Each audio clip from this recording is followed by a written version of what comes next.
দেখো যে স্থির অবস্থান থেকে একটি গাড়ি যাত্রা শুরু করে 5 সেকেন্ডে 20 মিটার/সেকেন্ড বেগ প্রাপ্ত হলো। কিভাবে দেখবো এখন?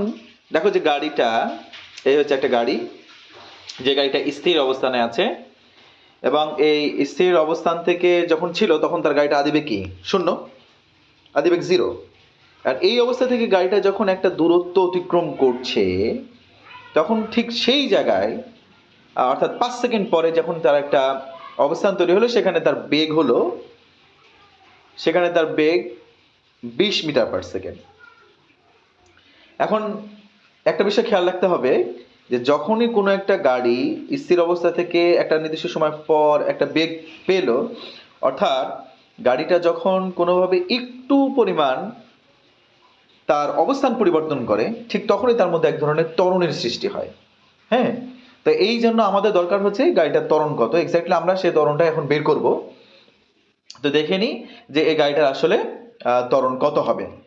তো প্রথমে আমাদেরকে একটা কাজ করতে হবে, সেটা হলো যে আমরা দেখে নেই যে এই উদ্দীপকটার মধ্যে কি কি বিষয় রয়েছে। তো আমরা জানি গাড়িটা আদিবেগ শূন্য, এরপরে তার সময় যেটা দেওয়া আছে সেটা হচ্ছে 5 সেকেন্ড। আচ্ছা, 5 সেকেন্ড পরে যেহেতু তার বেগ হয়েছে সুতরাং শেষ বেগ হচ্ছে 20 মিটার/সেকেন্ড। আর আমাদের কাছে এখানে চেয়েছে কি, যে গাড়িটার ত্বরণ কত। তো আমরা ইকুয়েশনে যদি দেখে নিই যে এটা আসলে ত্বরণ বের করার জন্য যে সমীকরণ v = u + at, এই সমীকরণ অর্থাৎ a = v - u / t। এই সমীকরণে যেহেতু এর মান আমাদেরকে বের করতে বলেছে সুতরাং আমরা সেদিকে দৃষ্টিপাত করব। তো আমাদের আদিবেগ ছিল হচ্ছে 20 - 0 অর্থাৎ ত্বরণ হলো কি? ত্বরণ হচ্ছে 5 মিটার/সেকেন্ড স্কয়ার। তাহলে এই হলো সহজ একটি বিষয়, যেটা হচ্ছে আমরা পেলাম যে একটা গাড়ি যদি স্থির অবস্থান থেকে চলতে শুরু করে এবং সেটি 5 সেকেন্ড পরে যদি সেটি 20 মিটার/সেকেন্ড বেগ প্রাপ্ত হয়, তার এর মধ্যে তার যে ত্বরণ হয়েছে সেই ত্বরণটা হচ্ছে 4 মিটার/সেকেন্ড স্কয়ার। ওকে, আমরা এখন শুধু যেটা করতে চাই যে যে অংশটা আমরা দেখেছি এই অংশের কিছু বিষয় আমরা চেঞ্জ করি, তাহলে একটি ডিফারেন্ট অঙ্ক তৈরি হয়ে যেতে পারে বা ডিফারেন্ট ম্যাথমেটিক্স তৈরি হতে পারে। কি? গাড়িটা একই আছে, শুধু 5 সেকেন্ডে 50 মিটার দূরত্ব অতিক্রম করছে। যেখানে বেগ ছিল এখন সেখানে আমরা দূরত্বকে যদি এস্টাবলিশ করি এবং সেই জায়গা থেকে যখন আমরা দেখতে যাই যে এখানে প্রশ্ন দুই ধরনের হতে পারে, যে গাড়িটার ত্বরণ সাথে সাথে হচ্ছে 5 সেকেন্ড পরে গাড়িটার আসলে অ্যাকচুয়ালি বেগ কত হবে। তো সেইটা যদি আমরা বের করতে চাই তাহলে দেখি, চলো যে আমরা এই অবস্থাটা আমরা একটু ব্যাখ্যা করি। যে একটা স্থির অবস্থান থেকে যাত্রা শুরু করে সেটি 5 সেকেন্ডে 50 মিটার দূরত্ব অতিক্রম করে।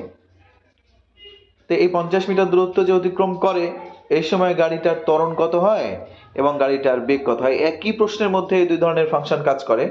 তা আমাদের কাছে সহজে বোঝার চেষ্টা করতে হবে এটা, যে আসলে এর মধ্যে কি কি বিষয় উল্লেখ করা আছে। ঠিক একইভাবে আমরা এই কাজগুলো করব, যে কোন কোন উপাদান আছে।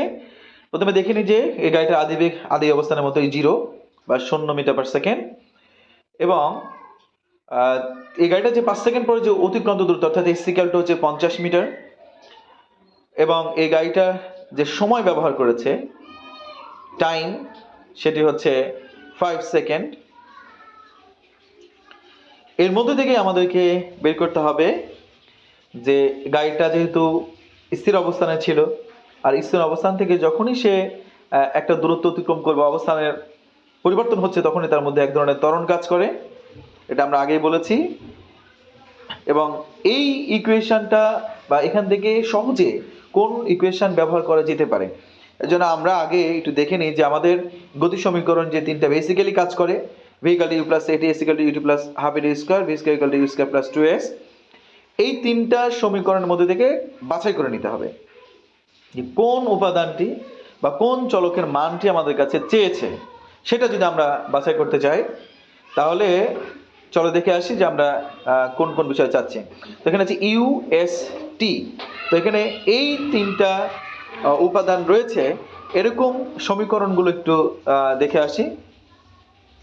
দেখা গেছে যে টি আছে, এস আছে, ইউ আছে, এই যে 2 নম্বর সমীকরণ s = ut + half at square, যেখানে a এর মানটা আমরা পেয়ে যাব। তাহলে কোন ম্যাথের ক্ষেত্রে কোন সমীকরণের ক্ষেত্রে কোন ম্যাথের ক্ষেত্রে কোন সমীকরণ লাগবে এটা আমরা খুব সহজেই কিন্তু বের করতে পারবো। তো আমরা দেখে নিই যে s = ut + half at square, এখান থেকে আমাদের মান বের করতে হবে এর। তো আদিবেগ যেহেতু শূন্য, সুতরাং ut এবং হাফ at স্কয়ার, এই জায়গা থেকে আমরা 2 টাকে গুণ করে দিই। 2s = হচ্ছে at square, a = 2s / t square. এখন 2 * 50 / t স্কয়ার, 5 × 5 = 25, হচ্ছে 5 স্কয়ার। অতএব a এর মান হলো গিয়া 2 × 50 / 25, 4 মিটার/সেকেন্ড স্কয়ার। খুব সহজে আমরা যে ত্বরণের যে সমীকরণ আছে সেই সমীকরণ থেকে আমরা এই অঙ্কটা বা ম্যাথটা বের করে ফেলতে পারি।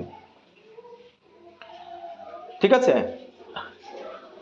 তো এরপরে যেহেতু আমাদের প্রয়োজন হচ্ছে, যেহেতু ত্বরণ পেয়েছি, সুতরাং বেগ বের করাটা খুবই পরিমাণে ইজি এবং এটা খুব সহজে আমরা বের করতে পারবো। চলো 5 সেকেন্ড পরে তাহলে বেগ, 5 সেকেন্ড পরে বেগ হচ্ছে v = u + at। অর্থাৎ v = u এর মানটা যেহেতু আমাদের ফাংশনালি 0 প্লাস এর মান পেয়েছি আমরা 4 আর t এর মান হচ্ছে 5, তার মানে 4 × 5 20 মিটার/সেকেন্ড। তার মানে 5 সেকেন্ড মানে 50 মিটার দূরত্ব অতিক্রম করার পর সেই গাড়িটার যে বেগ, সেই বেগটা হলো 20 মিটার/সেকেন্ড এক্স্যাক্টলি। যেহেতু ত্বরণ আছে, এটা প্রতি সেকেন্ডে এর বেগ কি করে, আস্তে আস্তে বেড়ে যায়। আমরা খুব সহজেই কিন্তু এই ম্যাথমেটিক্সটাকে এইভাবে জানতে পারি আর কি। ওকে, তো আমরা আরেকটি বিষয় খেয়াল করি যে এই ম্যাথমেটিক্সটাকে যদি আর একটু মডিফাই করা যায় কিভাবে, সেটা আমরা একটু দেখে নিই।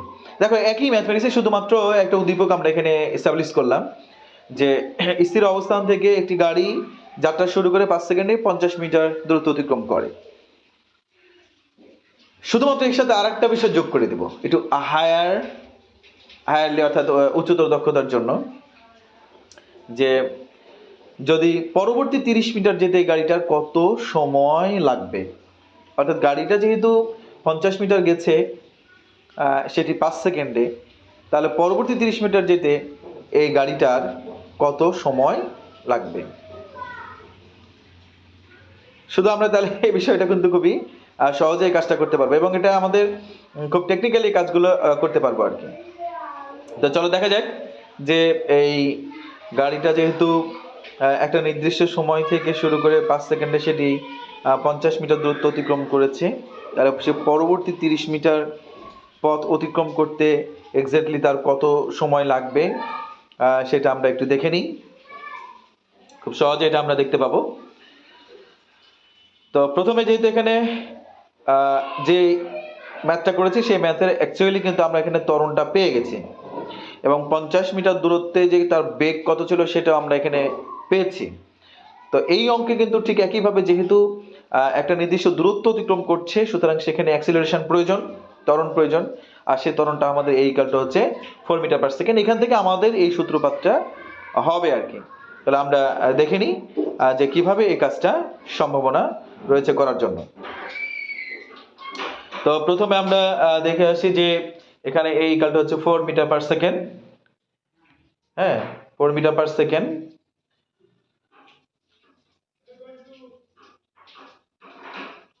তো আমরা 4 মিটার/সেকেন্ড এখানে দেখতে পেলাম যে এর মান 4। আর এখন আমাদের যেহেতু চলছে যে একটা গাড়ি, সেই গাড়িটা 50 মিটার দূরত্ব অতিক্রম করলো। এই 50 মিটার দূরত্ব অতিক্রম করতে গাড়িটার 5 সেকেন্ড সময় লেগেছে এবং গাড়িটা যেহেতু তার অবস্থান থেকে আরো 30 মিটার দূরত্ব অতিক্রম করবে, তাহলে গাড়িটা 30 মিটার দূরত্ব অতিক্রম করতে আর কত সময় লাগবে এক্স্যাক্টলি যদি ধরি আমরা যে গাড়িটার আরো 30 মিটার দূরত্ব অতিক্রম করতে তার টি সময় প্রয়োজন, তাহলে একটু দেখে নিই যে এই গাড়িটার আদিবেগ, অর্থাৎ গাড়িটা যখন স্থির অবস্থায় ছিল তার আদিবেগ ছিল 0।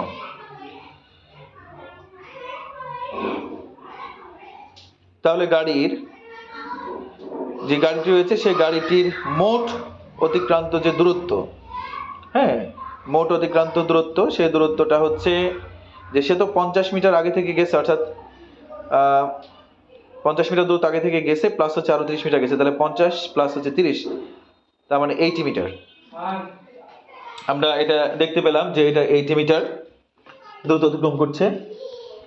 এবং মোট যে টাইম, সে টাইমটা যদি আমরা একটু খেয়াল করি, তাহলে মোট টাইম হলো টি ইকাল টু, যেখানে 5 সেকেন্ড তো গেছে, এবং এটাকে যেহেতু আলাদা করে টাইমটাকে স্কেলিং করছি, সুতরাং আমরা টি প্রাইম ইকাল টু 5 প্লাস টি, অর্থাৎ যেহেতু টি সেকেন্ড দূরত্ব অতিক্রম করছে, টি সেকেন্ডে কিন্তু পরবর্তী 30 মিটার আরো গেছে, তাহলে টোটাল টাইম কত হচ্ছে 5 প্লাস হচ্ছে টি। এই দুইটা সময় আমরা মোট টাইমকে ডিটেক্ট করলাম। তাহলে এখন মোট টাইম পেয়েছি, তার হচ্ছে অতিক্রান্ত দূরত্ব পেয়েছি, এখন হচ্ছে ত্বরণ 4 মিটার পার সেকেন্ড, এবং এই সাথে আমরা তো জানি যে গাড়িটার আদিবেগ ছিল 0। সুতরাং ঠিক একইভাবে আমরা ওই যে ত্বরণের যে সমীকরণ আছে, সেই সমীকরণটা is equal to UT plus half of A T square. এই সমীকরণের মানটা বসিয়ে দিই আমরা, যেখানে ইউটা হচ্ছে কমপ্লিটলি 0, যেহেতু গাড়িটার আদিবেগ ছিল 0, সুতরাং এস এর মান হচ্ছে 0, প্লাস হাফ, আর এ হচ্ছে 4, আর টি হচ্ছে 5 প্লাস টি, এর উপরে স্কোয়ার। তো আমরা এস এর মান চট করে বসিয়ে দেবো, এটা হচ্ছে এস যেহেতু এখানে আছে, এস হচ্ছে 80 মিটার, তাহলে 80 ইকাল টু, এখানে 2 দিয়ে 4 কে ভাগ করলে 2, 5 প্লাস টি হোল স্কোয়ার, একইভাবে 2 দিয়ে জাস্ট 80 কে ভাগ করলে 40, 5 plus T whole square, 5 plus T equal to root over 40। তাহলে আমরা একটু এখান থেকে চেক করে নিতে পারি যে টি ইকাল টু হচ্ছে রুট ওভার 40 মাইনাস 5, অতএব টি ইকাল টু আমরা এখান থেকে সরাসরি মান বসিয়ে দিতে পারবো। কত হয়েছে একটু দেখে নাও।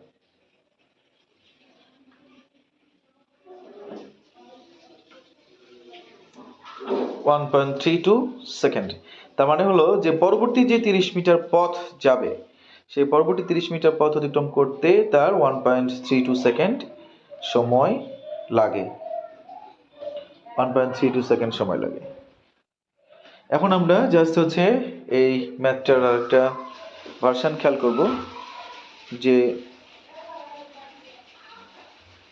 খেয়াল করে দেখো যে আমরা নর্মালি যে ত্বরণ জানি, ত্বরণ দুই ধরনের হয়ে থাকে, একটা হচ্ছে ধনাত্মক ত্বরণ, আর একটা থাকে হচ্ছে ঋণাত্মক ত্বরণ। তো ধনাত্মক ত্বরণ বলতে আসলে সময়ের সাথে বেগ বৃদ্ধির হার। ধনাত্মক ত্বরণ হচ্ছে যে সময়ের সাথে যদি আস্তে আস্তে বেগ বাড়ে, তাহলে সেটাকে আমরা ধনাত্মক ত্বরণ বলি। আর ঋণাত্মক ত্বরণ, এটার আর একটা নাম আছে, যেটাকে আমরা কিন্তু অনেক সময় মন্দন বলি, অর্থাৎ সময়ের সাথে বেগ যে হ্রাসের হার, কমে যাওয়ার হার, এই বেগ হ্রাসের হারকে আমরা অ্যাকচুয়ালি ঋণাত্মক ত্বরণ বলি আর কি। আস্তে আস্তে বেগ কমে যাওয়ার হারটাকে বলা হয় ঋণাত্মক ত্বরণ। তো আমরা ত্বরণের বিষয়গুলো জানতে পারলাম যে ত্বরণের ধরনের হয়ে থাকে।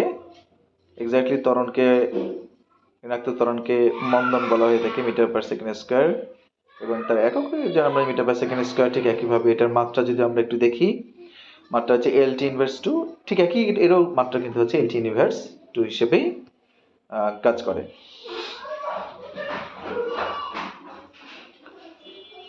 তো আমরা এখন জানতে পারলাম ঋণাত্মক ত্বরণ এবং ধনাত্মক ত্বরণ সম্পর্কে, এবং এই ম্যাথের যে বিষয়গুলো আমরা এখানে স্পষ্ট বুঝতে পারলাম যে এই ম্যাথগুলো আসলে কিভাবে সম্পন্ন করা যেতে পারে।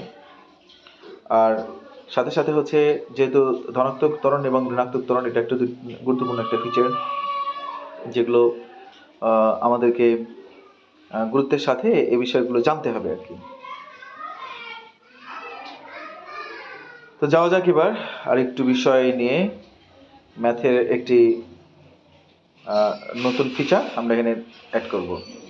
দেখো যে একটি গাড়ি 72 কিলোমিটার পার আওয়ার বেগে চলন্ত একটি গাড়ি 51 মিটার দূরে দাঁড়িয়ে থাকা একটি শিশুকে দেখে ব্রেক করে গাড়িটি শিশুর 1 মিটার পূর্বেই থেমে গেল। প্রশ্ন যেটা করা হয়েছে যে গাড়িটির ত্বরণ কত হবে, এবং দ্বিতীয় প্রশ্ন যেটা খ নম্বর সেটা হলো যে যদি গাড়িটি 73 কিলোমিটার/আওয়ার বেগে চলতো তাহলে গাড়িটি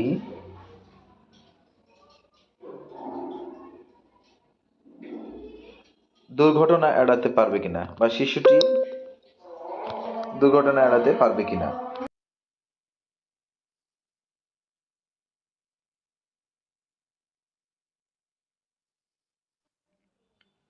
তো যাওয়া যাক, প্রথমে আমরা যেটা করব সেটা হচ্ছে যে যেহেতু গাড়িটার আদিবেগ ছিল 72 কিলোমিটার/আওয়ার, এটাকে অবশ্যই ট্রান্সফার করতে হবে মিটার/সেকেন্ডে, এবং এটা 72 কিলোমিটার, 72 ইন্টু 1000 ডিভাইডেড বাই 3600 অর্থাৎ এটা যেহেতু আমরা জানি যে 3600 সেকেন্ড 1 ঘন্টা হয়, তাহলে এর মান হলো আমাদের 20 মিটার/সেকেন্ড। ঠিক আছে, এখন আমরা যে কাজটা করতে চাচ্ছি খেয়াল করে দেখো, যে যেহেতু এই যে পালকটা এখানে আর ঠিক গাড়িটা হচ্ছে এই জায়গায়, এখান থেকে গাড়িটা যাত্রা শুরু করছে এবং তার বেগ হচ্ছে 2 মিটার/সেকেন্ড এবং গাড়িটা সমবেগে চলছে। এই বাল মানে গাড়িটা থেকে এটা পর্যন্ত দূরত্ব হচ্ছে কিলোমিটার।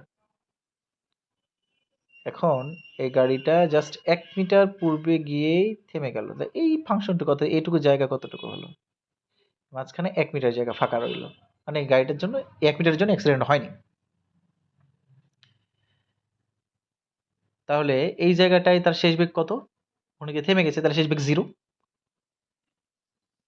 এইটুকু ডিস্টেন্সের যদি কথা বলা হয় তাহলে এখানে কতটুকু, 50 মিটার, যেহেতু 1 মিটার পূর্বে গিয়ে গাড়িটা থেমে গেছে, সুতরাং এখানে তার ডিস্টেন্স হচ্ছে 15 মিটার। তাহলে শেষ বেগ হলো 0 আর অধিকন্ত দূরত্ব হচ্ছে 50 মিটার। যদি এই ফাংশনে এটুকু দাঁড়ায় তাহলে আমরা এখন জাস্ট কোন সমীকরণটা এখানে ব্যবহার করতে পারি, চলো দেখে নেওয়া যাক কোন সমীকরণটা আমরা এখানে ব্যবহার করব। এই যে 3 নম্বর সমীকরণটি, যেটা গতির সমীকরণ হিসেবে রয়েছে, v square equal two u square plus 2as, এই ইকুয়েশনের মাধ্যমে আমরা এই কাজটি করব। যেহেতু আমাদের ইকুইপমেন্টে ইউ, ভি এবং এস সবগুলো দেওয়া আছে, তাহলে আমরা এখন চলে যাই, এখানে ত্বরণ অ্যাক্সিলারেশন বের করতে হবে, এই ত্বরণটা কত। আমরা জানি V square equal to U square plus 2as, এখান থেকে a এর মানটা বের করতে হবে, V square minus U square divided by 2s। তাহলে যেহেতু আদি বেগটা, শেষ বেগটা হচ্ছে 0 এবং আদি বেগ হচ্ছে -20 স্কয়ার 2 ইন্টু 50, মানে এর মানটা দাঁড়ায় হচ্ছে -400 divide by 100 equal to -4 metre per second square. তো ত্বরণটি পাওয়া গেল হচ্ছে -4 মিটার/সেকেন্ড স্কয়ার। এইটা হলো ত্বরণ। তা আমাদের জাস্ট ক নম্বর অ্যান্সারটি এ পর্যন্ত কমপ্লিট হয়ে গেল। ওকে, এখন আমরা খ নম্বর অ্যান্সারটি করার চেষ্টা করব। খ নম্বরে যেহেতু বলা আছে যে গাড়িটি 73 কিলোমিটার/আওয়ার বেগে যদি চলতে থাকে তাহলে শিশুটি দুর্ঘটনা এড়াতে পারবে কিনা। তো এখানে ক নম্বর থেকে আমাদের প্রাপ্ত অ্যাক্সিলারেশন যেটা সেটা ঠিকই থাকবে, আর যেহেতু গাড়িটা 72 কিলোমিটার/আওয়ার বেগে চলছে সুতরাং আদিবেগটা কত হতে পারে। তো আমরা আদিবেগটাকে আবার ডিফাইন করে নিই, আদিবেগটা হচ্ছে 73, আমরা এটাকে ভেঙে জাস্ট মিটার/সেকেন্ডে কনভার্ট করে নিব। ওকে, ব্যাস, এখানে আমাদের হবে ইউ টু 20.27 মিটার/সেকেন্ড, এটা হলো আদিবেগ। এখন ঠিক গাড়িটা যেহেতু গিয়ে সর্বশেষ বেগে যাওয়ার পরে সে গাড়িটি যেহেতু বেগ শূন্য হয়ে যাবে অর্থাৎ থেমে যাবে, তাহলে ডেফিনেটলি এখানে শেষ বেগটা কি হবে, 0 ইকুয়াল টু 0। এখন ওই একই অ্যাক্সিলারেশন, আদিবেগ হচ্ছে 20 মিটার/সেকেন্ড এবং শেষ বেগ এখানে 0, তাহলে সেই জায়গাটায় আমাদের দেখতে হবে যে এখন যে তার অতিক্রান্ত দূরত্ব এইটা কত হতে পারে। হ্যাঁ, যেহেতু ত্বরণ একই, ত্বরণটাকে আমরা আবার মেনশন করলাম যে এই ত্বরণে তার অ্যাকচুয়ালি অতিক্রান্ত দূরত্ব এস যেটা সেটা ইকাল টু হট। আমরা ওই একই সমীকরণ এখানে ব্যবহার করবো গাড়িটি, যেহেতু যদি গাড়িটি তাকে 51 মিটার দূরে গিয়ে পড়ে তাহলে তার কি হয়ে যাবে, এই গাড়িটি সে অ্যাক্সিডেন্ট করবে, অর্থাৎ বাচ্চাটি সেভ হবে না। আর যদি গাড়িটি আগেই থাকে তাহলে কিন্তু গাড়িটি, অর্থাৎ বাচ্চাটির আগে যদি গাড়িটি গিয়ে থেমে যায় তাহলে সেক্ষেত্রে বাচ্চাটি সেভ হবে। তো সেই সমীকরণ থেকে আমরা পাই V square equal to u square plus 2s, এই জায়গা থেকে এস বের করবো, s equal to v square minus a square divided by 2a, 0 minus 20.27, এটার উপরে square divide by 2 into a, 2 into minus 4। তাহলে এখানে s যেটা বের হবে s equal to এভাবে মাইনাস মাইনাস কেটে যাবে এবং সেখান থেকে আমরা ক্যালকুলেট করে বের করলাম, দেখা গেছে যে এখানে 51.35 মিটার রয়েছে। মানে এক্স্যাক্টলি বোঝা যাচ্ছে যে যেহেতু এটা 1.35, তার মানে বাচ্চাটি যেহেতু 51 মিটার সামনে আছে, তাহলে অবশ্যই কি করবে শিশুটি, শিশুটি অবশ্যই যেহেতু ছিল 51 মিটার দূরে, সুতরাং শিশুটি দুর্ঘটনা এড়াতে পারবে না, দুর্ঘটনা এড়াতে পারবে বা এড়ানো সম্ভব নয়। ওকে, বিষয়টি ক্লিয়ার?